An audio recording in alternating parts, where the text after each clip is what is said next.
So I just click start recording, and it should start recording about, yeah, now recording the call. So that's it. Okay, fantastic. Glenn, Shelby, fantastic to be stalking. No, Stalking. that's stalking is not a good way to start a conversation. But you know what I had in the back of my head? I had the reason that a lot of people are wondering why I shall be wearing a mask, and part of that is potential stalkers, creeps, and weird people on the internet and out in the world. So it's not about any coronavirus, obsession or any kind. It's just a privacy matter, which I completely, by the way, agree with. So that's the reason why Shelby is wearing a mask. So don't start with nasty comments and all that sort of stuff. Other than that, fantastic to have you guys here as well. And Glenn, and Shelby, for folks that are tuning in, a little bit about yourselves, your work, your books, website. Sure, you bet. I will start. I'm Glen Tate. I wrote a 10-book prepper novel series about 8 years ago called 299 Days. You can learn more about it at our website, 299days.com. But that's kind of neat and everything, and the books are great, and a lot of people have read them, and that's Yeah. fantastic. The main thing though is that my wife Shelby and I have a podcast called Prepping 2.0, and that website is prepping2-0.com. Last week we had a great guest on our show, a guy named Fernando, and that was great. So you came on our show. We actually one of our episodes was one of your episodes, and we'll be doing this episode for our Patreon supporters, and for those at the $5 and up sponsorship level, they get what we call video bonus shows. And as the name Awesome. implies, they're videos, they're bonuses, do all kinds of stuff. We do product reviews. We have cool guests on that are just fantastic guests. I have to give credit to the guests. So anyway, all that can be found at the website, prepping2-0.com. And we love being on your show. We love having you on your show. I'm a fan of your show. I watch your show all the time. So it's really cool to be on a show that you like so much. It's really an honor. So thank you Well, very much. thank you very much. I mean, both of you guys are very nice people, which is no, but I mean that because there's lots of folks that are petty. I mean, I see this a lot in all the time. I see it I see it a lot in my Spanish channel, which is kind of surprising. But there's people that are petty, or they feel like envy of something that you achieved. They don't realize the effort. I mean, you are a writer as well. You know how much work it takes to write a book. It's not easy. And it's a lot of time that you're not spending with your family. And I've had this happen in my Spanish channel about people thinking, oh, well, you did this and you were lucky. Or no, it's a lot of effort. It's a lot of work. And well, you know perfectly well how much all of this takes. Not only is So it a lot of work, and that is yeah, true, and it's hard to understand unless you've gone through it. The second thing it does is it brings scrutiny and attention to myself that yeah, I wish it didn't, and I'll leave it okay, at that. But yeah, there's a cost to this. That might be the case given that you live in a country that probably, uh, well, the consequences are not as much for you as they are in the United States in this turmoil we're in right now. But anyway, I yeah, just want to let folks know it's not just cashing royalty checks. No, no, no. A lot of work goes no. into this. And I don't want to steal the show. I want Shelby No, to be no, able. no. By all means, I mean this is a conversation, and Mhm. I like this format because it's free flowing. You talk as much as you like. That's rather than an interview. I like the conversation aspect of it. Mhm. But I happen to have this same thing happen that people think, oh, he's cashing royalty checks and all that nonsense, and it's it's a lot of dedication, and you really want to do this from your heart, because if you're thinking about doing this for money, man, you're in the wrong business. You're better off doing something else, right? Mhm. Yep. Yes. Well, Yeah, I'll jump in here. I'll tell you, yeah, folks, who I am, if that's okay. I'm Shelby Gallagher. I am the author of the 3-book series, A Great State. And I would just say, if you're sitting here listening and you're like, wait, there's too many websites going on here, just go to prepping2-0. There's a link there that says Shelby stuff and a link that says Glen stuff. And there's everything. Our entire universe is kind of that's where it starts at. And my three-book series, my claim to fame on this is that I wrote this series, most of it in 2016, beginning of 2017. And and I saw just in the embryonic stages of the resist Trump movement in the United States. And I lived in Portland, Oregon at the time. I don't anymore. I am safe. But hence this. But I saw, and I wrote a book. I wrote a three-book series, and it talks about things like ongoing riots in Portland, autonomous zones, um, street thugs that leverage people and use them, extreme violence, fires, economic collapse, a governor that resists the president. None of these things were happening at the time, but I wrote a story about that. And now I'm getting people sending me messages asking me to buy them and pick their lottery number tickets because it's kind of eerie. It's actually eerie as me as the writer. I'm like, that was just my imagination, and it kind of came true. But it's the story from a woman's point of view, which is kind of unique, how to prep as a woman Nice. without, Yeah. yeah. So yeah, it's been really popular. It's been a lot of fun. I have my fans are telling me they want more from me, and kind of like what we were just talking about, it's like, I am not Stephen King. I don't have ghostwriters. I cannot just pop these things. It takes a time and effort, and writing is it's a labor of love. I love to write, but man, there were many days Time in finishing consuming, right? that third book. I'll tell you what, a lot of get up at 4 in the morning and just Mm. dedicate myself to 2 or 3 hours of writing to get the third book finished. So yeah, it's um it's a Mm. labor of love. So yeah, there's Yeah. probably more writing in me. As long as these COVID lockdowns keep going, who knows? There Mm. could be a whole series. Who knows? Yeah. Yeah, One thing that's for awesome. Yeah, sure. one Go thing, ahead. sorry about that. A little bit of a delay going, across a couple continents. But one thing I wanted to mention about her books is there's a nexus between her books and how we met. Hmm. Um, and so I knew Shelby vaguely from business things in my, I don't know, I was almost going to say civilian life, but I'm not in the military or law enforcement. So anyway, in my regular Outside job, the prepper world. exactly. So the normal world of normal people.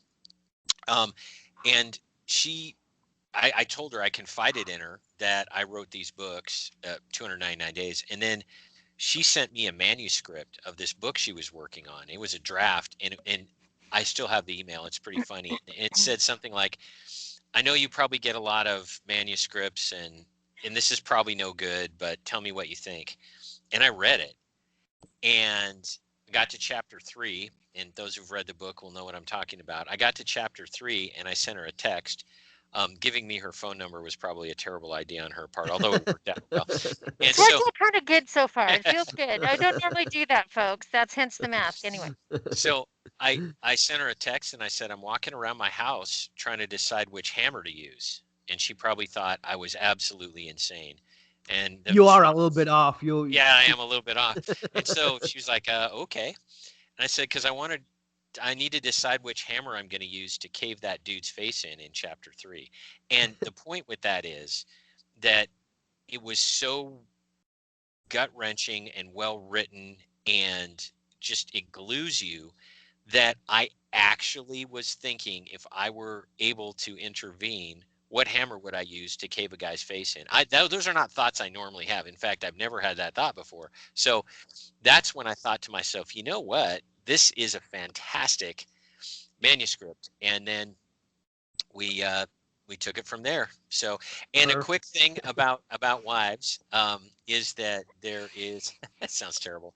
There's the wife character in my books, Dr. Foxy.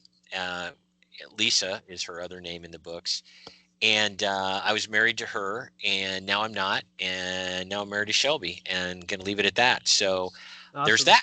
So if people wonder, they're like, hey, in your books, your wife character, Lisa, was like an anti-prepper and all this other stuff. And then I'm seeing Shelby, and she's obviously like a prepper on steroids. Or like-minded, right? Yeah, it's like, what's the explanation?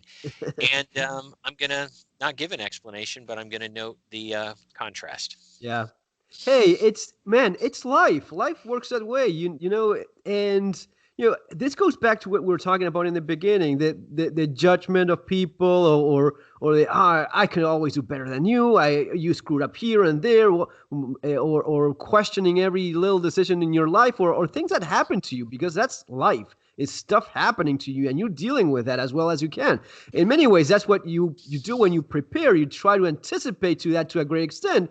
But no one is perfect. I mean, I do. My wife makes fun of me all the time. Like, if people only knew, how much of a psychopath you are, moment of brutal honesty. I stayed playing a video game last night. It was like 3 or 4 a.m. And she gave me one of those looks of if people knew what the kind of things you end up doing, wasting time like that. But man, you just do what you have to do with your life, and try to live as best as you can, and try not to be an asshole to other people. That's something that I hugely appreciate. Fernando's rules for a successful life, right there. Don't be an asshole. Yeah, that's right. Yeah. So how long have you guys been married now? About 3 years. Awesome. Yeah. I've been married for like 20 years, man. Can you believe that? That's great. Congratulations. Yeah. Thanks. I don't know how long that will last, because she barely puts up with me anymore. Hope she doesn't watch videos. Fortunately, she finds these very boring and doesn't watch them, which I hope this is the case as well. But I sometimes look at her, what are you still doing around here? How you put up with me? I'm such a psychopath. I got so as to get the license, guns, and all this stuff, you pass like a psychiatric test, and it gives you a range of how insane you are. So in my test, it says I'm slightly obsessive compulsive, but when I asked the psychiatrist, she said, like, no, that's okay, you're within range. So everyone is a little bit crazy to some extent. I found that very interesting. So we are all a little bit nuts. It's just the range in which you are in. So you're in the tolerable. Okay. Yeah. Well, okay. So we should do that test on Glen. Yeah. I think there's something common among survivalist preppers. We're all a little bit obsessive compulsive to some extent. If not, you wouldn't be a prepper, I think, right? What do you guys think? I think, yes, you're right. And I also think that in general, people in our community, people watching this video, are more intelligent than the general population. And when you're smart, you think a lot. And when you think a lot and you take in things that you see, and you can say, well, there might be a pattern here, but maybe there isn't. When you're analytical, you're naturally going to score a little bit higher on these tests, because you're analytical. If all you do is wake up and watch TV and eat a plate of nachos and have this life of absolute unthinking, if you have an unthinking life, you're going to score great on those tests. And that's not us, because we have drive and ambition. Shelby used the word imagination when she was talking about her books. Yes, she has an imagination. By the way, everything she wrote in 2016, I was like, like this is ever going to happen. It turns out almost all of it did. But when you have autonomous zone, imagination, that's a pretty big. That's a pretty big. The autonomous zone. That's a pretty good one. You nailed that very well, because it's exactly what ended up happening. And one of the things I see a lot is people never thought this would happen in the United States. They thought that this would happen only in third world countries. And I mean, I got made fun of because of lots of the things. Oh, that happens in South America. We would never see something like, man, life has a way of slapping you across the face. When you think you have it done, it just messes with you brutally. Well, and if I can add, yes, absolutely. And for those who are kind of living that comfortable, like non-imaginative, just kind of skating by world, and there's a lot still. I think a lot of people have gotten a little bit like clued in this year, because so many circumstances that, like what you just said, never in a million years. Yeah. Folks, how many hundreds of times have we said that this year? Never in a million years would I think there would be a pandemic. Never in a million years did I think government would use that to control people. Never Yeah, in a million years. Never in a million years would I think the son of a presidential candidate would get away with what he's got. Never yeah, in a, folks, it in a happens. million years. This is it. This is the time. Yeah. And 2021 is not going to be a reset. It's going to be worse, I think. Yeah. You know what? It also happened with the bailouts. When people forget about that, but the bailouts were one of the most massive ripoffs in the history of humanity. It Mhm. happened in the United States, and people did nothing. They just took it. So, for example, right now we're looking at the pandemic, and we're seeing how they use this as to control people. With the mandatory mask thing is about compliance. You know, you Mhm. have to comply, even if you're walking down the street and there's no one. You have to comply. What is it in California? You guys, what is it, California, where it's mandatory to use all the time, and in even your house. i- in your And house? and if you're eating out, it used to be at a restaurant. Of course, those are closed down now. So I guess this would be like at an outdoor. I don't know California, Yeah. but I know that at one point, a couple weeks ago, the governor of California said, if you're eating, presumably outside of your house, you have to take your mask off, take a Between bite, in bites. between Yeah. bites, put it back, even though you're touching your mask, which Yeah. is the Worse way to than, spread yeah. germs. And it's Mm, that's insanity. yeah. That's about just control. That's about controlling you, and you comply. If you comply with this, you'll basically comply with everything. So when they come up with mandatory vaccines for you, you're going to be complying with that as well, right? Because you're getting used to this. Mhm. Man, that is, it's definitely scary. It's one of those things you just don't want happening in your country. And now with everything that's going to be going on, they're going to be moving very fast. I think that Mhm. at this point, the new government is already a fact. There's not much that can happen to avoid that. And they're going to be moving very much in the typical Venezuela like people are going to get like slapped from all over, from all sides. And they, on guns, on education, on your mandatory vaccine, your mandatory mask, your mandatory everything, and folks will just be shocked. I mean, at least that's my my prediction. I don't know how accurate it is. Well, and I think you're it's more than a prediction. That is what if we're talking about the Biden presidency, that's what they have said very clearly that they're Yeah, going to do. But what's the juxtaposition and the irony and the thing that, let's just be honest, pisses me off the most is that there's going to be all this mandatory mandates like that were yeah, not passed legislatively by representative government, like all of these things. mm, Yet we have autonomous zones. We have yeah, absolute non-law abiding, violent, yeah, murderous, destructive elements with impunity. The mm, the law has the lawmakers in those areas have said very clearly we're not going to prosecute. Oh, yeah. but I'm going to get prosecuted if I don't wear this walking down the streets of LA. Right, right. I Wow. I have a term for this, and I'm going to be really honest. I'm trying to make this a popular term, so I'm trying to Okay. coin a phrase. Coin a phrase. Okay, write it down. Write it That's right. down. We're in what I call post-political America, and by that I mean politics doesn't matter anymore. And here's a huge caveat: the bad part of politics still matters. The bad part of politics is Yeah. special interests getting what they want. It's big tech um, throwing the election, helping the Mm, Democrats with all the yeah. fraud, and then getting all the seats in the cabinet and all these other things. So there's still the yucky side of politics. Don't think I Mm, mean anything good. Here's what I mean though by post political America: the good part of politics, the part that's supposed to work, and by right. that I mean, hey, this is a good idea, and let's Yeah. see if our Let's fellow let's citizens talk it are being, over and see how it goes. And if it works, we do it. And if not, we don't. Rather than being all because about ideology, right? yeah, the people or the best ideas will get the most votes, and that's how we're going to go about it. We're past that because vote voting isn't what it used to be. Why in the world would the Democrats hold back on absolutely anything Mm, when they know, at least at the presidential level, at least in 4 swing states, they will always be able to fraudulently take the election.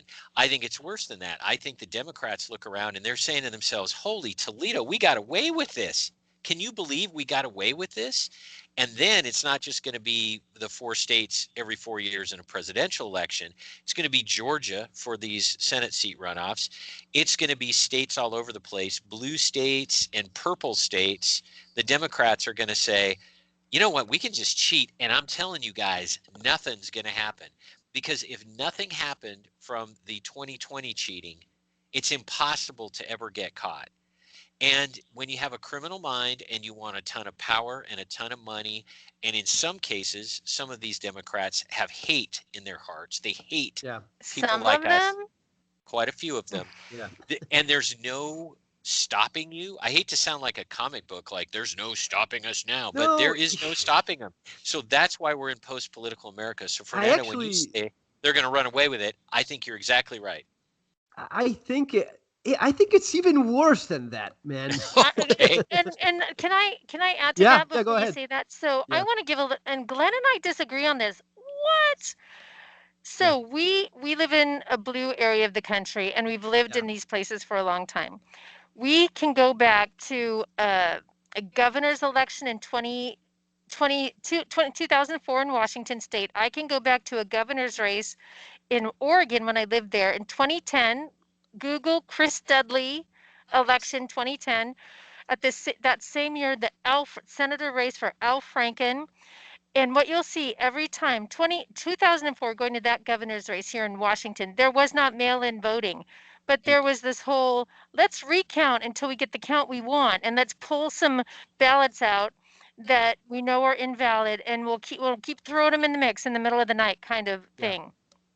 2010, same thing in Oregon. I went to bed thinking I had a Republican governor, and I woke up because some ballots were found in the middle of the night, and we had mail-in balloting. So it's this middle of the night counting, pulling them out of a closet somewhere. Same thing with Al Franken.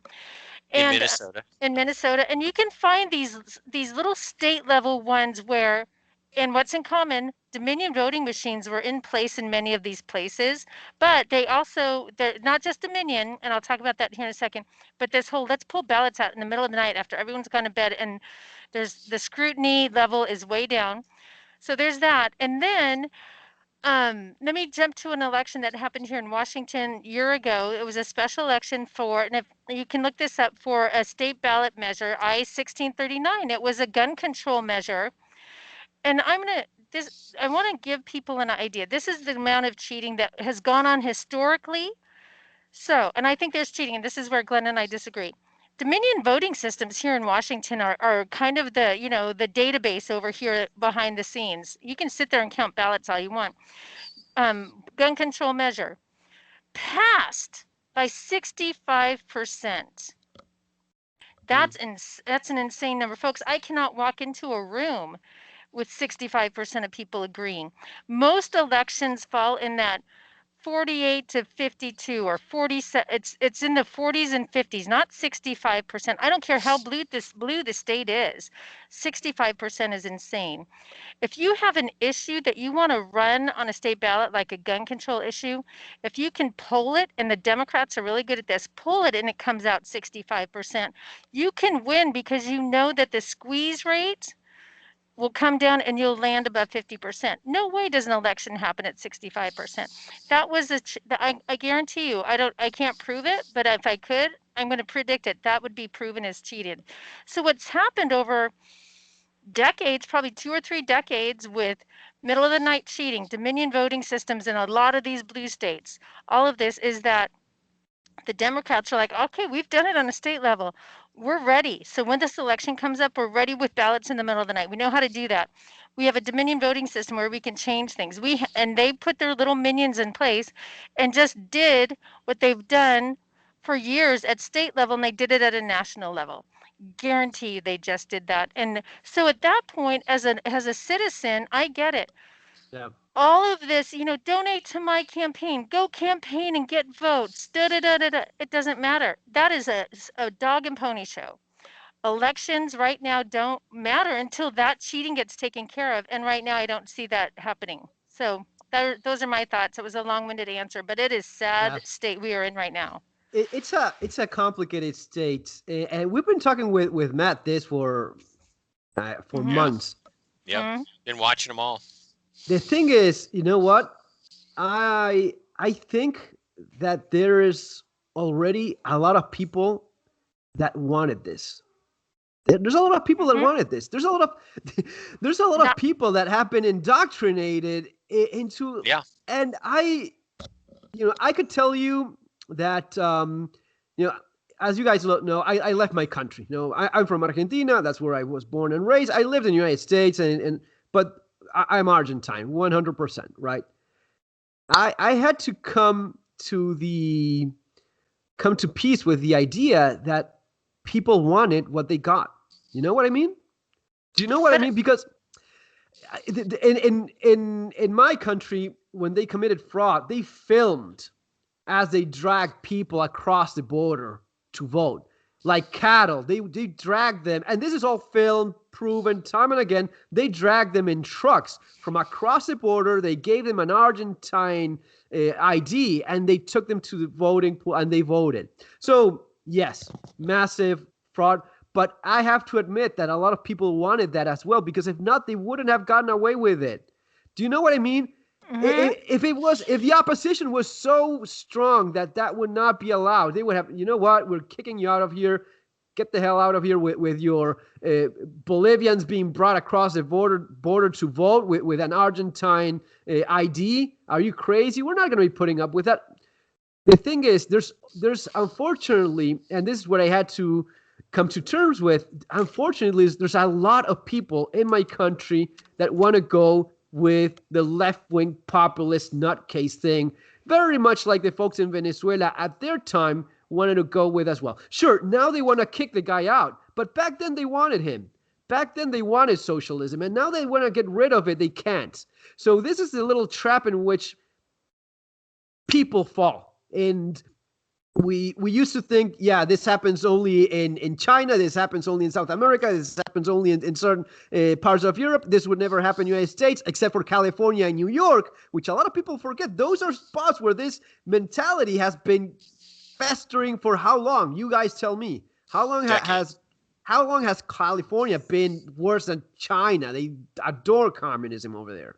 Mm-hmm. And you have great people. I don't want anyone to start shouting and insulting me on the comments, but how the percentage, how much do they win year after year after year? They have them. They have them in California. They have them in New York. And I'm gonna be meeting 100 great conservative guys from California that are the best people on the planet. But that doesn't change the fact that when you look at and you see it, I mean, how many cities did people allow to be burned like we saw? Mm-hmm. But Yeah. and I agree with you. Sorry for the long vent. No, I agree with you. So here's the thing here's what I think is a slightly different outlier. I Yeah. encourage people to this has been my hope. I've been listening to the Dan Bongino show this last week. I've been listening to him a lot because he has been really pulling apart the whole China influence, and Yeah. especially with the Swalwell thing this last week, and the Tucker Carlson report on this guy from China basically saying we've infiltrated. We have people in elected office from bottom to top. So we've been under attack from China Yeah. to get into all of these places. And when you throw in all the dominion and all of that. So I sat back a few weeks ago after the election when this was starting to really play out. I'm like, especially when it has been described to me, the dominion voting system, that literally to change votes, it's drop and drag on a computer to change votes. I'm like, to my fellow Americans, I can't always be upset with you. When I think like what you just said, I'm like, California, you asked for this. I have to ask myself, did they?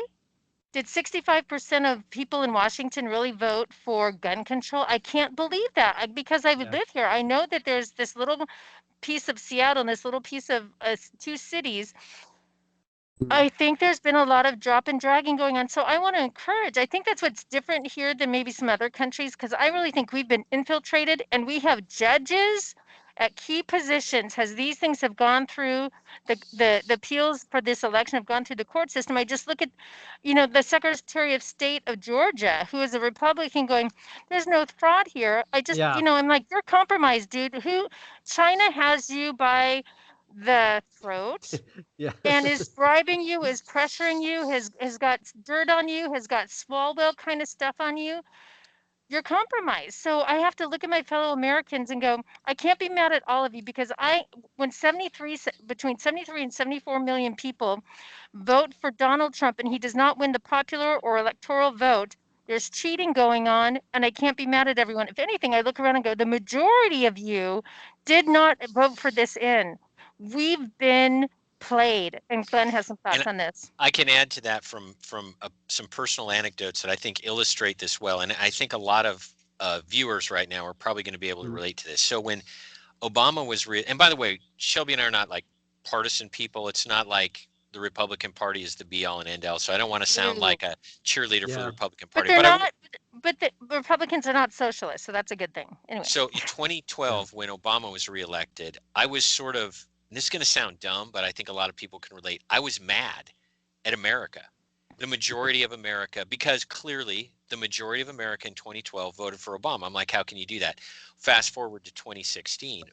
For those 4 years from 2012 to 2016, I just would look at people on the street, and I didn't think this all the time, but the thought would occur to me from time to time. This guy voted for Obama. Yeah, you dumbos, you voted for this. And it was what you were talking about, Fernando, about like a lot of people want this. Well, in 2016, when I woke up the next morning after Election Day, and to my great surprise, Trump won. I assumed Hillary would cheat. More on that in a moment.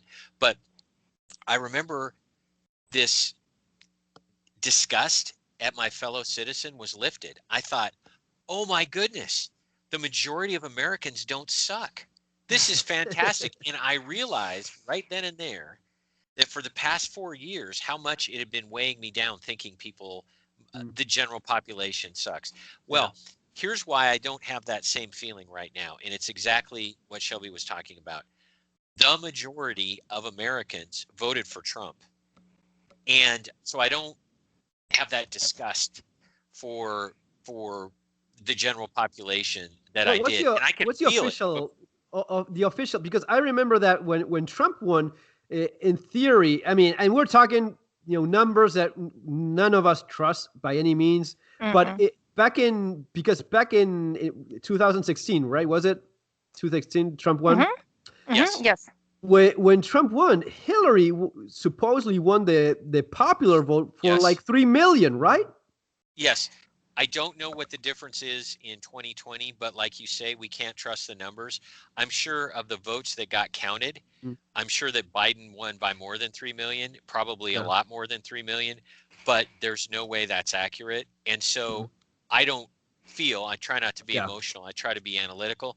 I don't feel like the majority of Americans who voted legally voted for Biden. And it's some solace a little bit that, as I say, the majority of the general population doesn't suck. Now, that doesn't get you anywhere, but it really illustrates, I think, what you were talking about, Fernando, about coming to grips with the awful realization that a lot of people, maybe the majority, who knows, really want this nonsense. And you think to yourself, am I a weirdo? I mean, look at Shelby's face mask. I miss America.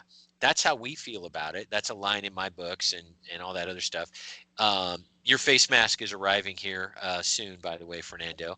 But that'd be funny to wear that around whatever country you may be in. Man, I wear a gas mask. I'm a lunatic. I go around with a freaking black mask. And I mean, my approach to this is, if I'm out in the open and I have to wear something because I'm in the downtown, I put like nothing, one of those cloth that don't do anything. I know it's not going to be stopping anything. Now, if I'm going into a store where I'm going to be indoors with people, I don't care. I put a mask, like an actual gas mask, and people look at me like it's very interesting. You wouldn't believe the reactions I get. I've had people that ask me where I bought it, where I can buy it. Um, Hmm. and then I had people that were obviously scared of me. My wife thinks I'm a lunatic, by the way, as I Well, said right, before. right, right. That's part, yeah. But So hey, oh, yeah, go ahead. no, go Well, ahead, go ahead. Sorry. and I want to add to something that that's going back to kind of unraveling, going back to 2016 when it was Yeah, Trump against Hillary. And after that election, the numbers came out that he won the Electoral College, but not the popular vote. And you'll remember a day or two later when she conceded, she was just, it was a pained look on her face. And she said, "This yeah. is so difficult for She me." was crushed. She thought She she was was gonna be crushed. winning She this. she did. And I think that Yeah. there was a cheat going on. I think all of this was going on. But what happened, I don't think she won the popular vote. I think what happened was is that the landslide was such that they couldn't get the cheating to happen quick enough in the middle of the night like they just did. It you only have a small window when you can cheat during election night, and she didn't take advantage of that window. They didn't have, but they learned their lesson, didn't they? So I think Trump won the popular vote, looking at how this pattern of cheating goes, and the Electoral College in 2016. They just learned how to do it better, faster, and unfortunately for them, or fortunately at this point, the landslide was such that the algorithms and the cheating was had to be done so quickly and so carelessly that we can see it. The problem is now we need courts to believe it. And I think and last night was when we got the Yeah, news the that Supreme the Court, right? The Supreme right, Court didn't give any, any room for it. right. They denied seeing the Texas case. And Mm, this is where Glenn and I stood. And this is where it gets kind of crushing is like all of the checks and balances that the founding fathers of this country and all the laws and the courts yeah, and the none of those instruments are helping or until we can actually use them to counteract the obvious cheating that's been caught on camera, that there's a landslide of evidence to. If our instruments of justice can't work for us, we don't like kind of going back to bringing it full circle, we don't deserve a republic. We should have socialism if those things aren't working for us. And I right. think the checks and balances you mentioned, I think it's even worse than Yeah. even as bad as you're describing, because here's what I now realize, and I'm a lawyer. I do constitutional cases. I've done a voting rights case in trying to clean up voter rolls, and it failed. Basically, you can't clean up voter rolls, which is terrible. So I know a lot about this topic, but I am a lawyer. I'm in court all the time. By the way, when Shelby sent me the text about the Texas decision from the Supreme Court, I was in a court filing a lawsuit against a governmental entity, right? So I am immersed in the checks and Yeah, balances and the courts and all these laws. And I feel like an idiot because I still, until yesterday, I still had a shred of hope that all these institutions that I'm kind of a part of, really. you were naive. Yeah, and now I realize Yeah, what all the checks and balances have yeah, become. What they have become is a false sense of security. It was a yeah, reason yeah, yeah. for all of us, that support liberty to think, well, we don't have to do anything, we don't have to prepare, we don't have to stockpile, we don't have to organized politically. We don't have to do any of this because the Supreme Court will take care of the problem. We've Yeah. outsourced justice to institutions that we now can see are not just. Look, it's very all of this became very obvious when the Chaz was created. Mm-hmm. If you have a country that allows the Chaz to exist, you no longer live in a true rule of law in its full extent, because all of a sudden it's rules for thee, not for me. It's I can't go around killing people unless I decide to do it as a political statement to show how woke I am. If that's the case, okay, then I can just go around doing whatever I want. I can take a few city blocks. Taking up city blocks and declaring it your own separate nation. I don't know how far you can go beyond that. I mean, that's legally legally that's worse than going around murdering people, shooting people down, because you're just recognizing that you no longer have a grasp control over over what happens in your own country. All of a sudden, a few guys with guns decide, okay, I'm going to be closing these blocks, and this is going to be the Chaz, and I'm going to be kicking police out. I'm going to be taking over the police department, and no one's going to be doing a damn about it. And that's going to be how it goes. And people are going to be liking it because that's the only thing you can do. That's the point in which you realize, okay, we have rules for some of us, but not for others. Exactly. You try doing that, Glenn. You try doing that, and let me know how well it works for you if you try it. Yeah, put this mask on here. I'll loan it to you, right? Yeah. I mean, seriously, if we get together, I mean, the three of us get together and we want to make our own little country in the middle of LA.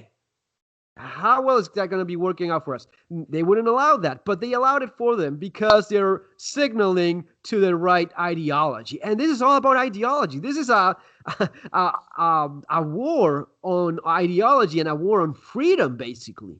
That's where we're really getting at. This has very little to do with actual politics. I mean, it is part of politics, but these are folks that want to have a different kind of human condition essential, because it should have been this case. It should have been that you vote, you lose, you win, you're okay with that. You're happy when you win. You're kind of sad when you lose, but you know that the world goes on and nothing. This is different now because you're looking at Venezuela. You're looking at people that once they have power, they're never giving it up. That's simply the way they work. They don't conceive the idea of having that taken away from them. That's one of the things that characterizes socialists throughout the world, throughout history. They're not giving it up. And you have to fight them just to get rid of them, because once they're in power, that's the way it goes. But I go back to what I was saying before. I think there's a lot of people that want this. They really want this bad. I don't know the numbers. I honestly don't know. I agree with you. I just don't think it's the majority. Here in the United States, at least at this point, I don't think it's majority. I think that could flip soon if we're not careful. But yeah, I agree. Yeah. I don't know. For me, it was one of those moments in which I left after Cristina Kirchner won for like 54% of the votes. Now, I could easily say that 10% of those were. I mean, if I'm completely honest, it is difficult to get like 10%. Let's say it was like 10%, 5%.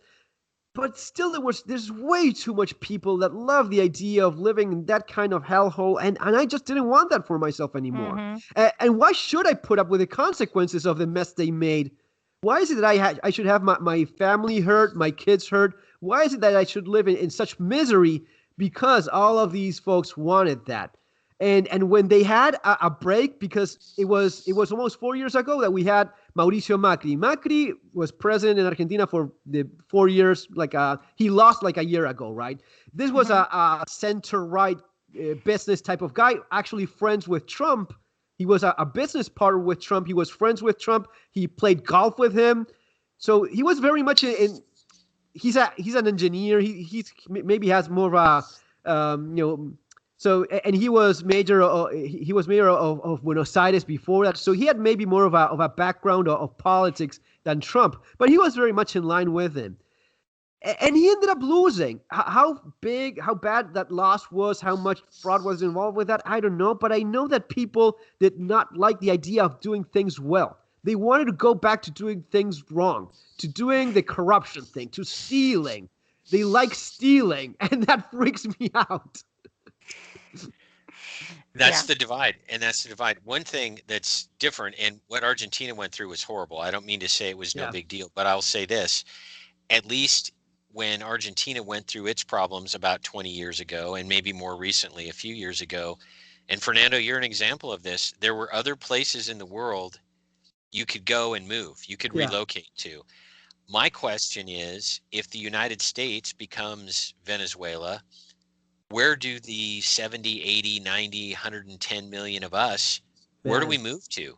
And that's the answer I don't have to any of this. And you can move among states. Yes, you can go to better states. If the Biden administration, and if there is a Biden administration, I keep saying if, but anyway, if there is a Biden administration, those federal edicts will apply in Idaho and Montana and Wyoming and Oklahoma and all these other great places to be.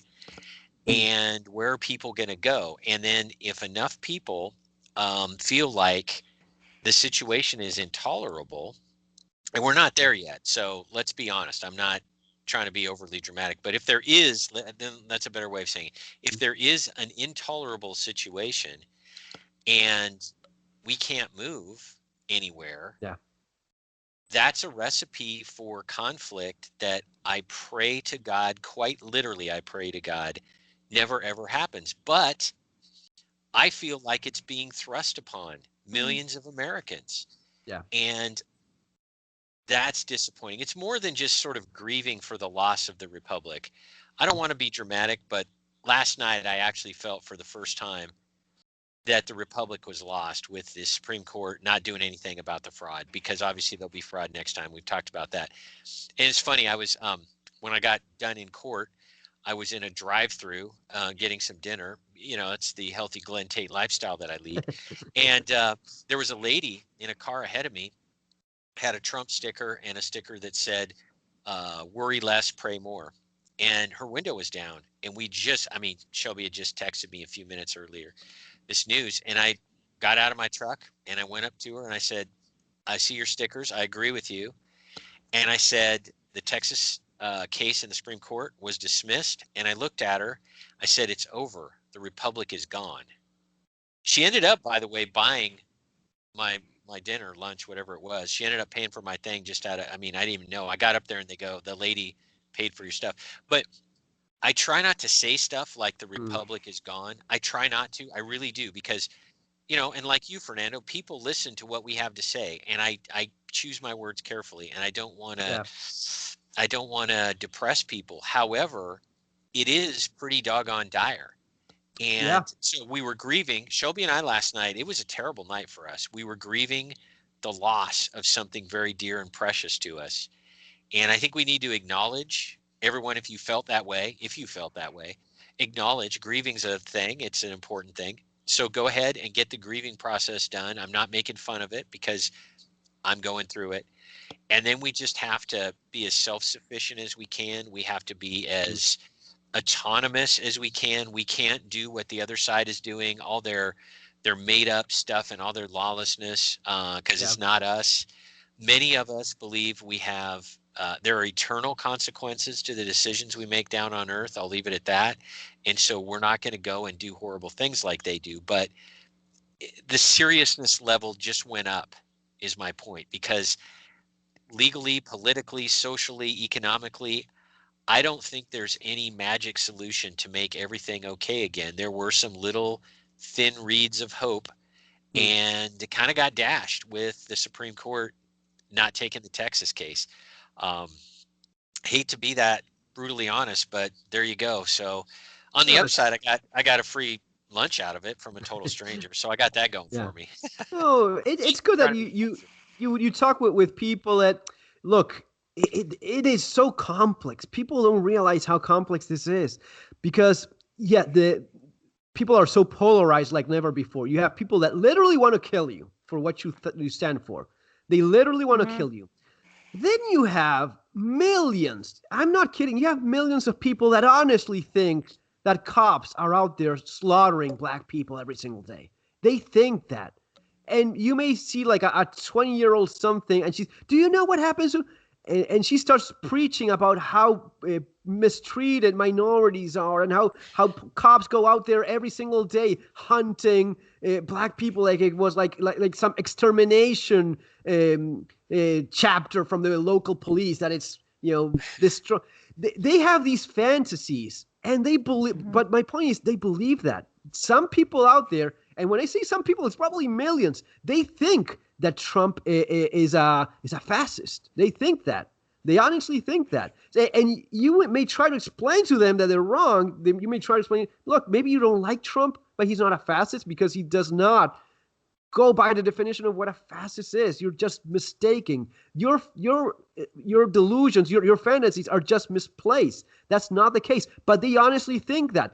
And then you have some people that are honest to God communists, that they know they're lying. They don't care about it. They know they're lying, but they want to achieve a greater objective, which is install like a communist USSR or whatever it is they have in mind. So they're dishonest, but then you have people that are honestly wrong in their assumptions. They've been driven by the mainstream narrative to a point in which they think, poor minorities, they don't have any opportunities here.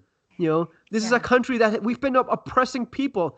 I mean, we are currently in a state in which reality doesn't matter anymore. It's what you make up it to be, because facts don't matter anymore. They don't matter in numbers. They don't matter in actual historic events. I mean, I'll give you like silly examples. When Disney came up with the Black Panther movie, that was the first black superhero in TV in Hollywood.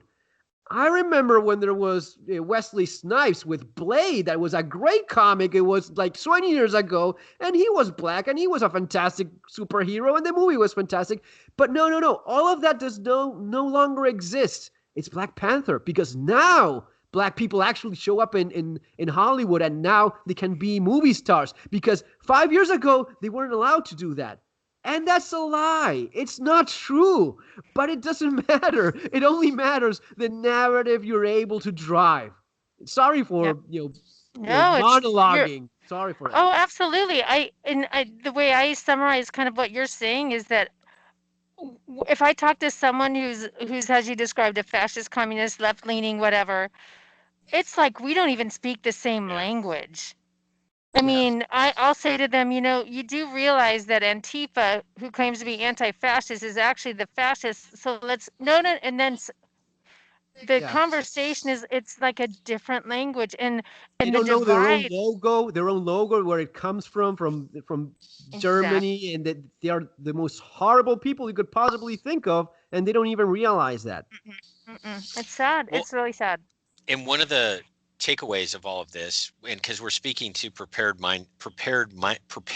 minded people, is, and we've talked about this on Prepping 2.0 before, you can grieve, but you have to play the hand you're dealt. And what you're saying for now is absolutely true. Facts don't matter. You can't convince people. There are two sides in this country, and they don't speak the same language. I think people need to understand that, and it's hard to come to that realization that you just can't talk to the other side. And so Shelby and I have quit trying. There were people in our lives that maybe we're in the middle, maybe we're on the left, and it's just too frustrating. It's too impossible to try to convince people of stuff. We're past, hate to say it again, post-political America, we're past the point of persuading each other, because facts don't matter. Now, either they don't matter because the left is brainwashed, they don't matter because the right, in my opinion, understands history and logic, and then there's the huge chunk of people in the middle that just don't care. Facts don't matter to them either, not because they're communists, but because they're like lazy, and they're not stupid. They're probably capable of being smart. They're acting stupidly. They have the Dumbo lifestyle, right? And so facts don't matter anymore. So, and not like people listening are like going out on street corners and like giving speeches and stuff, but forget about that and focus your energy on preparedness things, taking care of you and your family and maybe your mutual assistance group. And that's all we can do. There needs to, because we're the kind of people, we're constructive, we're hardworking, we're entrepreneurial, we're action oriented and all of that. Don't focus your energy on an impossible task like persuading your neighbor about something. Write them off. Just, they don't exist anymore. I mean, don't be rude to them. Maybe you wave. Maybe if the mail gets misdelivered to your house, you take it over to their house. Still be a decent human being. Forget about them and focus. And I hate to say this, focus on yourself and your family. And you just have to. It's necessary. We always talk about normalcy bias, and boy, you've talked about it, Fernando. I mean, our second episode back November of 2018 was about normalcy bias. It's still one of our best episodes. And listeners, viewers, we're used to listeners, viewers, don't suffer from normalcy bias. Understand that America that we understood is over. Now, it may come back in places, parts of America. The U.S. flag may have less than 50 stars in the future, is what I'm saying. But And don't give up on the ideals, but just understand that you have to be real and you have to take things as they are. And Fernando's so right about millions and millions of people hating us, being greedy, all those things. You just deal with it, and it's hard. And we'll be the first to say, Shelby and I'll be the first to say it's hard. Last night, if you could have seen our emotional state, you would have realized that we were not handling it well. So I don't mean to be all, hey, yeah, just buck up and just get on with your lives. Anyway, focus on preparedness. It's the one thing you can control. Yeah. Yes, it's, I've had, hit and miss luck with people. I sometimes you affect people that you don't even know. I've gotten emails from people that, I was more in defense. I didn't. Now I'm more right wing than ever before. Now I'm more conservative than ever before because this happens a lot to me. You know what? In my Spanish channel, it is surprising, but these days. The Spanish, the Latin American audience is a lot more open. I don't know if that they're fed up of it or whatever it is, but they're more open than a lot of what I'm getting from the English-speaking community, which is a little bit more polarized, and people just, oh, you're supporting Trump. I'm not even a Trump fan at all. I don't like the guy. I just think he's better than having communism in your government, Exactly. But I've never been, I'm in the Trump train, choo-choo. I've never done that because I don't think he's a fantastic political leader at all. But you're dealing with, if I have Trump or I have communism, of course, I'm going to be going with Trump, of course. But I've had luck sometimes with people. I've got people that told me, kids that, especially young kids. I was saving money to buy an iPhone, and I'm getting a Glock instead. That's one of my favorite emails that I got. Nice. But there's people like that. Now, one thing that I try to be very cautious is what you were saying about your liberal neighbor. What you said is probably the safest route to go, because if you start talking about, I like the idea of always trying your best and trying to be a positive influence, but there's going to be a point in which you're trying to be a positive influence. The other guy is just going to be taking notes about how much of a gun nut you are and how he's going to be ratting you out to the police and making you seem like a dangerous lunatic, and the Biden police is going to be knocking your door, kicking it down, and taking all your stuff. That's the point in which we are likely to find lots of people in, because it's heading in that direction. Unfortunately, it's heading in that direction where loose lips sink ships, and you're gonna be a lot more exposed to some of the pettiness or evil that some people are capable of. Yeah, just be careful. That would be my suggestion, when reaching out to others. Well, and we've had, I will say, where Glen and I live, we have Glen better than I, and he's in charge of this.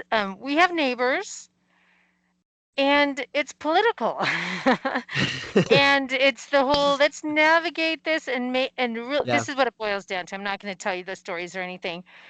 Making it so that they are always in a position to be beholden to us, that we've done a favor, that we've given a nice gesture, as irritating as it is because of the pettiness that you talk about, that they are in a position where they have to pay attention to us and be thankful and know that they owe us a favor. Yeah. And navigating that, because, and we're finding it out now, but that pettiness can get, let's just be honest, it can get really stupid. And in a more dicier situation, it can get really harmful. So, yeah, and learn your politics. There's politics, voting, and all of that. And then there's politics. Yeah. This is a great way to learn your politics. I don't know if anyone's catching what I'm saying there, but you know what I mean. Yes. And it used to be that you were a nice neighbor. You were good to the people around you, and if it ever came to that, you could count with your neighbors as well. Now it's okay. I lived in Northern Ireland for a while, as lots of folks here in the channel know. And there's a saying in Northern Ireland which is, "Are you Catholic or Protestant?" Right? And if your answer is, "I'm agnostic," okay, are you an agnostic Catholic or an agnostic Protestant? because they don't give you. I mean, of course, now things are a lot better. But back in the days of the Troubles, you couldn't not pick sides. You had to pick a side. So if you were Catholic, even though you were not just never went to church, but you were baptized and you were from a family of Catholic faith or from Protestant faith, it didn't matter. You were already in one of the sides, and you didn't have the option of saying, I don't pick any sides. I really don't care about any of this. I don't care what you do. You were forced to choose one or the other. And that's one of the things that I learned from having lots of conversations with people over there is, even if that's one of the ways in which lots of people become radicalized for either side. Either you're chopping people up with a UVF or whatever, or these are the things that ended up happening because you were not allowed to not get involved. If you said, I'm not with you, then by default, the option is like when you choose in your software, you have two options. If you go with one, okay, by default, then you are in the other team. You're in the other tribe. Right. And that is something I think it's already happening in the United States. I'm not even there, guys, because sometimes I get, you go back to your own country, you dirty illegal. I get insults like that. Relax, I'm not there. Don't freak out.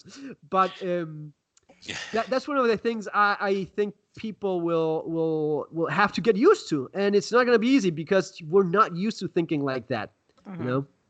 Yeah. And that's the normalcy bias that I was talking about. You're exactly true. You're going to have to get used to thinking in a new way and thinking in a way that we don't like, because decent people all over the world, by the way, not just in America, decent people don't want to be in one side or the other and hate people just because they're Catholic or Protestant or whatever it may be. Or black or white or green or yellow. Exactly. Yeah. And so we don't want to be that way. We don't want to be haters. We're just trying to be left alone, and we find ourselves the subject of a tremendous amount of hate that we don't understand and we don't deserve. And it's getting tiring. Yeah. Yep. But you're not giving much of an option when they corner you like that. You're not giving an option because they are going to be doing that for you. When you say, for example, I don't judge people by the color of their skin. It used to be something nice to hear, and someone said that, and you would go, okay, that's someone like-minded. I'm also like that. I don't go judging people by the color of their skin. But now you have to, because they're going to be looking at there's going to be a human resource person going, okay, let me judge people by the color of their skin. How many people of this complexity do we have? How many?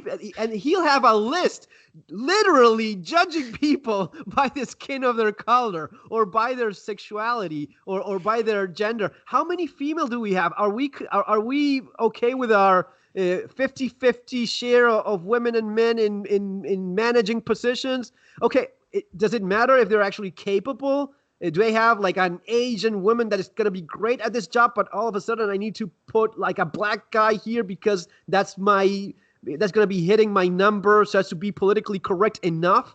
This is a thing. Look, there's a video game that just came out, and one of the reviews they gave was like, I mean, the game is fantastic, but one of the reviewers gave it a crappy review because it only had one trans character. It only had one. That's not enough. How come you only have one transsexual character in a fantasy video game world? That's not going to be enough. So I'm going to be giving them a mediocre score because you only gave me one trans. I need more. I need more diversity. This is a crazy talk, guys. Yep. Miss America. Yeah, it's crazy. It's happening all over. I have conversations with family that they're seeing the same thing in their jobs. Human resources is a lot like that. We have to do more about the minority, this and that, and if you don't start bowing to that, if you don't start virtue signaling enough, you may end up finding I heard from someone that a family member told me of of someone in, a colleague that ended up putting in one of those forms that he was a transsexual just because he knew that would be giving him more points so as to achieve the job he was going after. It doesn't matter if it's a lie or not. It only matters that right now, those are the things that either get you a job or don't. You may be losing a job because it's a position that is supposedly has to be occupied by a woman. Sorry, we cannot even say woman anymore. It has to be female or whatever. J.K. Rowling, the author of Harry Potter, she got crucified for saying that people that menstruate it's what we used to call women, because you can only say now it's people that menstruate. It's not women anymore. We're not well as a race of humans. We've screwed up so bad that we cannot communicate with even simple definitions anymore. So, oh my gosh, where to start? So So let many me, so let topics. me, okay, so I will start here. One, in all of that, yes, yes, yes to all of that. One good thing, Yeah, if I can say, that's come out of 2020 and this crazy pandemic.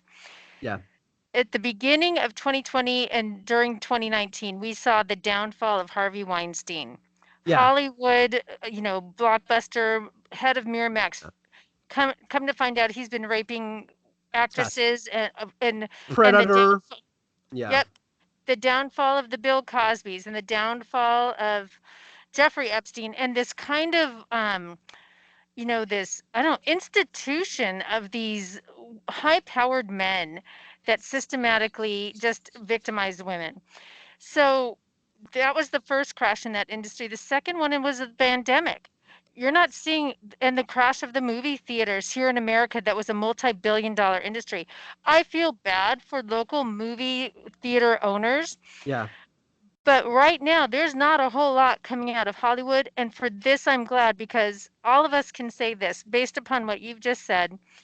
I'm tired of having the token transsexual gay person. I'm tired of having roles that were, Superman suddenly becoming, Superwoman or what? superwoman, trans, because, No, and Thor. Thor is a woman now. exactly, changing, historical stories. And Yeah, already Hollywood was struggling here because there was really just sequels or, retreads. I'm glad to see that institution fall, and I think the American public is too. And we were already seeing declining movie numbers because of that. Because I'm not going to go pay money to go see that message yeah, shoved down, put in my face, and I'm not going to pay $50 for a box of popcorn. I'm kidding, and it's not quite that high, but I'm not going to spend that kind of money. And out of this, I think we're going to see a lot more Netflix, Hulu, Amazon Prime kind of yeah, entertainment, and I'm okay with that.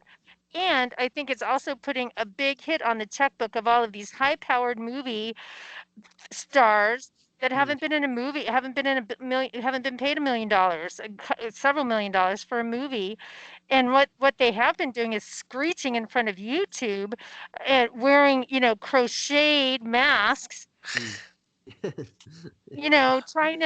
trying to virtue signal and guilt everybody else. So I'm glad that I think the American public was already speaking on this issue with their pocketbooks. The Yeah, pandemic's going to be a second shot of that, and the fall of some of these institutions. It's a good thing. And mm. in that, I'm glad. I think 2020 has kind of shot a death knell. I don't. What do you think of that, Glenn? I don't know. What are your thoughts? Oh, very simply, if you're going to spend time watching something, it should be this channel. It should be a video on YouTube about how to build a rabbit hutch and have rabbits. It should be a video about how to can food. It should be a video about how generators work. That's part of that is not part of it. It is entirely my message of Hmm. focus your energy on preparedness and taking care of yourself, and focus your energy on fun too. yeah, yeah. For True. example, I'm going to be getting a UTV, which is like a four-wheeler thing, and there's some prepping aspect to it. We're going to do a bunch of videos about it, but one of the reasons to get it is it's fun. We're going to ride Yeah, around our property. We're going to ride around neighboring properties and forested areas out where we live in the middle of nowhere and have some fun. So I don't just mean like spend all your time, you yeah, know, learning how to do water treatment, that's it's a little too narrow. But I mean, forget the rest of society. You can't change their minds. Any interaction you have, I just had this idea. This happens all the time. Shelby and I, we talk about this all the time. We'll have a guest on, or we'll be asking a question, and we'll figure stuff out that we never thought before. But anyway, here it is. Not only is it a waste of your time to try to persuade people in the popular culture and all that, the more you interact with the rest of society, the more you're opening yourself up to all their dumb thoughts, all their social pressure, all their dumbness and laziness and pettiness and entitled attitude. The more you interact with them, the more you're around people that are doing you no good. And so don't be around them. Do your own thing. And it's a lot easier in a rural area. If there are any people out there who live in cities and suburbs, if I may quote the great Matt Bracken, and I have a ton of respect for that guy. Obviously, he's been a guest on both of our shows, but it was funny. We asked him one time, I'll never forget this. The question was, what are the top 3 items people should consider for preparedness? And I figured he'd say things like water and food and medical or something like that. Yeah. And he said, location, location, location. He said, move out of the cities now. And this was 6 months ago, before all this burning and rioting started. So consider that. Get out, distance yourself. Shelby and I are already in a great rural place. And so it's easy for us to say, right? We understand how hard it is. Because guess what? 3 years ago, without going into details that are boring and quite honestly would be hurtful to other people, we made enormous changes and took on enormous social, emotional, and financial sacrifices to get. So we get it. We both changed jobs, moved to a place we knew nobody in, all those other things. So yes, we've been through it, but location, location, location. Yeah, that's a good point. You know, it's tricky. It's not easy to find a spot where you feel you belong as well. When I'm talking from the personal side of I move around quite a. I also moved around a lot when I was a kid, but I also think it's very important your family. Your Yes. For example, I have 3 kids. I have one that is wearing diapers right now, and I have one that is studying right now, or he should be studying for his engineering. He's in first year of software engineering or whatever in college. So I have like a big spread of of ages there. So from 2 to 18. And it really matters the time you invest with your kids. My oldest son, he's been around the world, living in different places where they talk different languages, and he rubbed shoulders with all sorts of different people. And if you have a good head over your shoulders, you learn as you grow older. You learn to tell all of these things. You know how to quickly identify the commie professor. And he starts like, he's driving me nuts. He had the last year of college. He had one that was very far out there, and he would bring the kids like manifestos of he wrote himself communist manifestos of his own creation, and he was going nuts over it because he was being asked to study that for exams, and the only thing that guy achieved was to embed in him a hatred for that kind of ideology. I don't know if he realized how counterproductive he was in his attempt of brainwashing. But it really goes on. This is one of the things I get a lot of. How do you deal with if you're sending your kids to public school? Because a lot of folks do homesteading. What do you do? What's your guys' answer to that? How do you deal with that if you're not homeschooling? Take it away, Shelby. Oh my gosh, this has been a point of stress this last week or two. For those of us who have kids who have been put, because my kids have gone to public school, although for a good part of their earlier years, they were in online public school, like not before COVID. Like these were online schools that knew how to do online school really well. Mm. And then we all got put into online school this last year. And so my youngest son, who is in primary school now, he knows good online school and he knows bad online school. And so he came to me and we did a show. I did a show with him a couple months ago. Episode 90. It is It's a great phenomenal. show about the losses that kids between kindergarten and 12th grade are feeling right now. And a couple weeks ago, he's like, I've had it. I'm done. And there's one class in particular that he's taking that if I met the teacher, somebody needs to take her out of my presence because she is driving him crazy and me crazy too with the grading system. And he just looked at me and goes, I'm done. I'm done. I'm done. I've He's a lost the, smart kid and too. he's a smart kid and he's good and he's motivated, ambitious. I don't have to Yeah. worry about him. And he just hit his breaking point. So we are going back to traditional online school, not this hybrid where schools are trying to patch things together and, you Yeah. know, all of that. So I encourage people right now. It's interesting too. Let me go on a side note here. In my books, I talk about during my collapse how you how the community that was developed in my books had to use online school to Right. fill in the gaps that the neighboring public school couldn't. I encourage people find a way to do homeschooling or an actual like been doing it for 25 years online Mm. school. And what's nice about that is those are public schools, online schools are public schools, but I can insert myself and say, you know what? You need to, Mr. or Mrs. Teacher, or whatever gender you are, give me an alternative book. We're Whatever not going to be. pronoun works for you. As a parent, I can insert myself in that process and say, nope, my kid needs an alternative book. We're not going to be reading, Hitler's manifesto for whatever. You know what I mean? Yeah. I want something else, give us something else and ask for an alternative. And that's something you need. That's what's you need. I think right now parents need to absolutely insert themselves into what's going on with their kids. And I will say this too. Now, putting my kid aside, with the world that I work in particular, Mm. right now with all of these COVID lockdowns and this pandemic and there's a good chunk of this country where kids are sitting at computers and doing school by themselves all day. Yeah.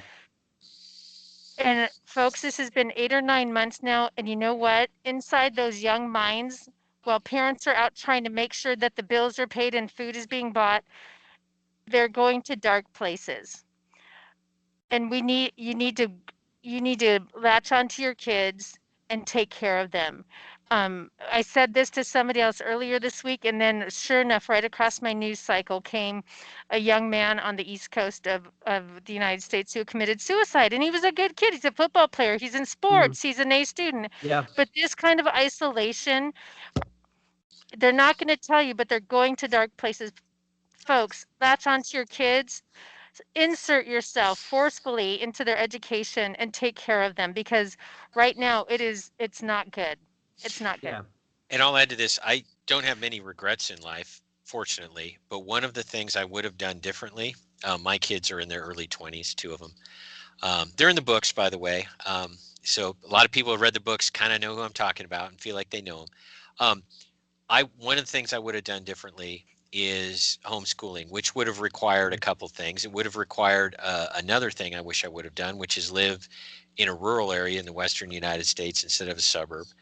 And there would have been another change I would have made that I won't go into. However, if it gets on Glen Tate's list of regrets, it's Yeah. probably a pretty big deal because I don't have many. You're so right, Fernando. I mean, especially an opportunity you have with a 2-year-old. Um, Mhm. if government schools are indoctrination factories right now, and Yeah. it's Pretty bad. terrible. It's terrible. And I heard people, even when my kids, were in public schools in the middle grades, and I just couldn't do anything about it for reasons that don't matter. But I wish I could have, because it would have made a tremendous difference. And now with legitimate, good online schools, it's much Yeah. more doable. Another thing that relates to all of this, another good thing, a positive thing that's out there, is now with the internet and e-commerce and small craft things where people can make products and do things, have little side hustles. Teenagers can Yeah. Can make work. money Yeah. doing things, not just on the internet, but they can make money doing, traditional stuff like working in a restaurant or something.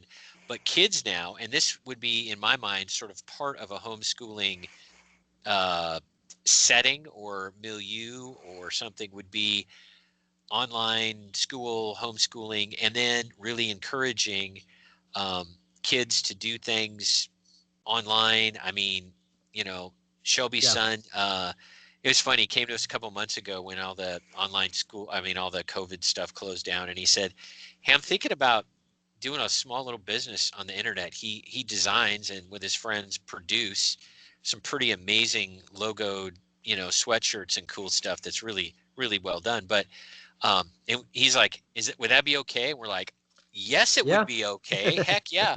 So keep that in mind too. That's another component Yeah. to this. If they're doing a little business, or if you have a business and they're helping you with it, that's another thing. But I just want to highlight that because it's not, quote, education, but it most certainly is a It real is. education.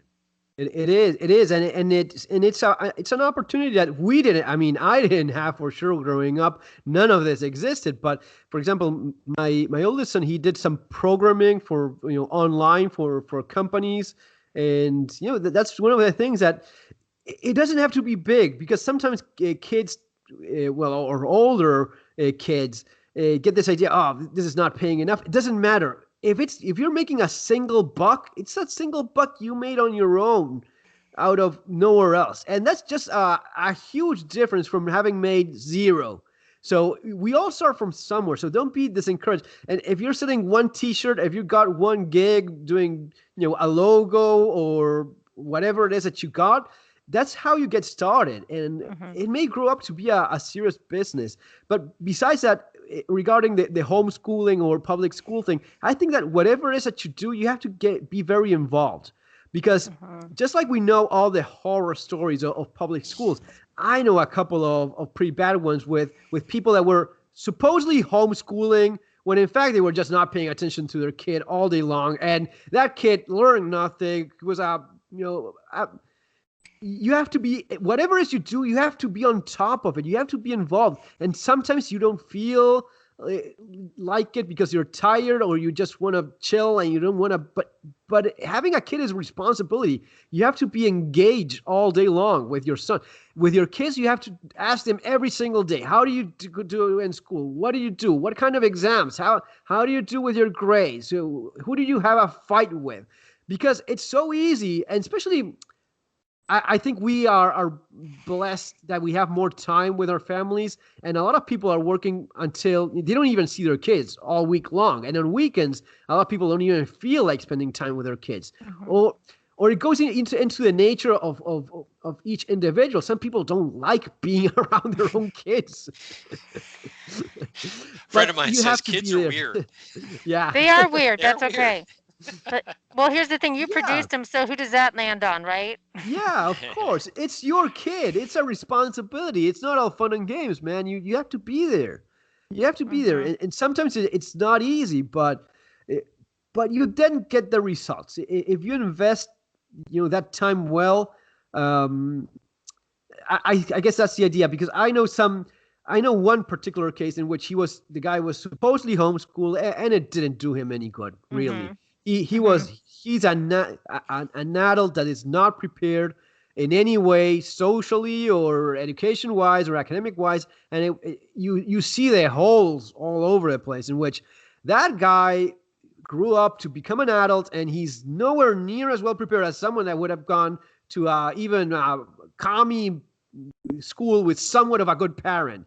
Because that's where it fails. What fails is the parent. Look, I had a problem with one of my kids. He got into a fight in one of the schools we ended up going, and the principal of the school, he wanted me to punish my son for getting it. He wasn't getting into a fight. He fought back someone that was bullying him, and he wanted to equal blames to both sides. Yeah. And I was like, no, we don't do that. And the guy looked at me like, what are you talking about? You have to. And no, I'm going to be taking my kid. He's suspended for a couple of days. Okay, we're going to be having fun these couple of days. But he didn't do anything wrong. This other kid went after him, and he ended up defending himself. And that's that. And the guy was all red in the face, like about to explode and freaking out because he couldn't believe that a parent would tell him, "No, I'm not siding with you on this," you know. But you have to be like that. You have to be looking after the interests of your kid and not what anyone else thinks about you. That matters nothing at all. Oh yeah, and I Well put. absolutely, and I say to people, you know what, when you're dealing with school officials or teachers, whoever, I'm not there to be their friend. Yeah, I'm there to advocate for my kids. So if yeah, that teacher or that administrator doesn't like me or I become the problem parent, yeah. Couldn't I care don't less. care. I give two poops about what they think of me. What I do care about is the result and what happens with my kid. That's who I'm there for. So yeah, Yeah, feelings aside, there's no feelings with this. Your kids are that important, especially now. mm, And they yeah, see you sticking up for them, and that's very important, because whatever the thing is, you were mentioning a fight or something, Fernando, whatever the thing is, it's a big deal yeah, to them, right? It's a big, oh my goodness, am I getting in trouble? And so they're at a low point, and when you stick up for them, that's enormously important. That's number yeah, one. Number two is, this is what they're learning. Your mm, son is learning that when there's an injustice, you don't go along with it. Oh, how right, important that lesson is for decades in his life. And then he shows that, he models that, he's that way with his kids, and so your grandkids are going to be better off, Fernando. So that's right. exactly, the stakes are high with kids, and Yeah. that's Yeah, why getting out of government schools is important. yeah. It's man, it's tricky. Yeah, I get it. That it's now we've been doing the we had the lockdowns and all that. They were doing the online school and well online university as well for my oldest Mhm. kid. Yeah. He's going like I think that some weeks go by that he doesn't go to physical class at all. It's all online now. Mhm. um, but it's complicated because you're dealing many times teachers use this as a way of okay, I'm not going to be getting involved as much. I'm sending homework for the parents and the kids. Let the kid be let the parent be the teacher. So it's not always easy, but yeah, kids are tough, man. Kids are a job on its own. Yes, they are. Yes, they are. And parents have abdicated that responsibility. And I think the pandemic is, if we look at it correctly, will remind us that we need to be more present and Yeah. more latched onto our kids, and hopefully that lesson will be learned well. Yes. Yeah. We're looking at some very complicated times because all of this has to do with what we're talking about all along. The way in which the this new wave of ideology permeates and affects everything. Your business is good or bad, okay, but what ideology is it standing for? Mhm. Your kids go to school, okay, but what kind of ideology are they installing in their kids' heads with their education? Is it good, bad? Doesn't matter. As long as it signals to the right ideology, that's all that matters. You see this in the movie business as well. It really affects everything, and it's very destructive because instead of being about merit and achievements and what you actually get the results, it's not about results, it's about ideology. You can have the most useless person in an office in whatever job it is. Doesn't matter how much he sucks at it, it only matters that he's signaling to the right, yeah, he's uh, culturally aware or whatever bullshit it is. Mhm. That's all that matters these days. Mhm. Absolutely. Absolutely.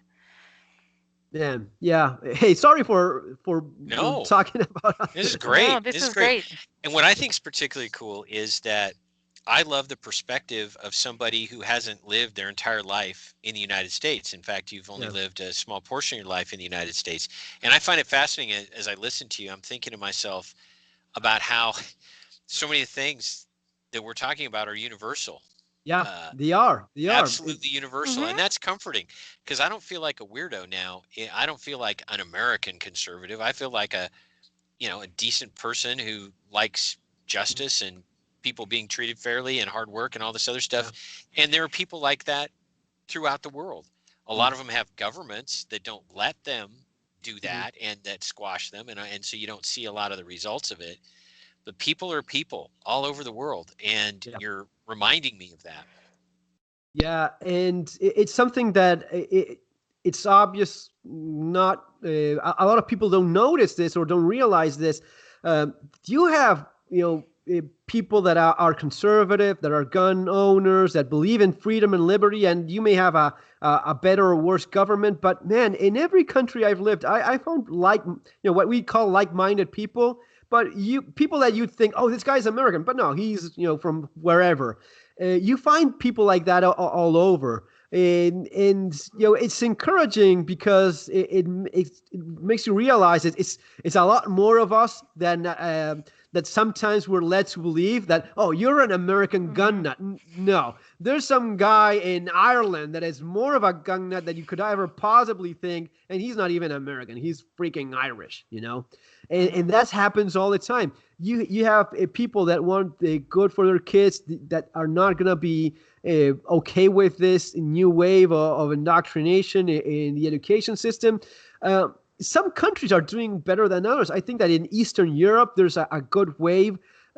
Recently in Italy, they had some progress with getting some of their rights in terms of firearms and self-defense back. You can now get a concealed carry license in Italy. It's not as hard as it used to be. In Poland, you can get your carry license as well. And they're a lot more having a right-wing government than a left-wing. And that gives them problem with some of their neighbors.